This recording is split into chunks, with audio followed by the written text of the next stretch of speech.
No IES Leiras Pulpeiro, Rúa Orquídea 45, o espazo permanecerá case inalterado e a estrutura estable da súa arquitectura non acusará os embates do tempo.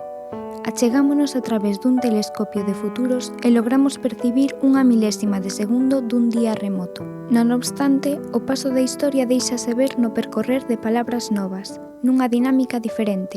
A reconfigurada interacción das alumnas e os alumnos co escenario do vivir social insinúa un cambio.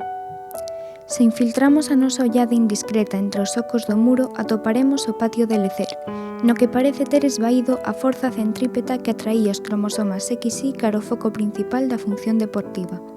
A redistribución de forzas no campo magnético desterra a sombra sospeitosa do xogo xemónico e transitan por órbitas de seu rapazas e rapaces e pisan un chan propio. As mozas ocupan un espazo non prestado e divírtense na voráxine do deporte compartido. No mesmo intre, nunha aula unha profesora formula unha pregunta rebuscada. Na exaltación da clase, exercitan nerviosas e nerviosos os músculos oculares as alumnas e os alumnos que percorren ás presas os camiños da memoria. Impertérrita ante o son imperceptíbel dunha cadeira que abanea, unha moza responde a unha velocidade superior a que tarda a Terra en percorrer 0,4 km no seu movemento rotatorio. Proxecta a voz sen dúbidas, propágase co pulo eléctrico dun altofalante e pouco importa o erro. Equivócase e acumúlanse con el máis fallos dos que pode un contar cos dedos. Intuímos, non obstante, un poder fulgurante no seu ton, a confianza desgastadas as cadeas que recluían as ideas na prisión dos medos.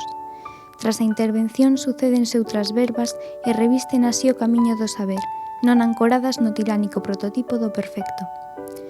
A 8 metros de distancia non se escoita o balbordo da clase e unha moza escribe só coa xema do pulgar dereito a un ritmo taquigráfico de 50 palabras por minuto. Fálalle o seu mozo e descríbelle con trazos soltos o plan que ten para pasar a súa tarde. Dende outro lado da rede inalámbrica que conecta os dous mundos, o rapaz respóndelle tranquilo ante a imposibilidade de verse ese mesmo día e deséxelle que pase unha boa tarde. Séntese confiado e con expectativas de aproveitar tamén o seu propio tempo. No punto intermedio da distancia total que separa a parella, unha alumna sae do baño e mira o espello. Percorre con mirada apreciativa unha faciana imperfecta e a súa imaxe devólvelle un sorriso.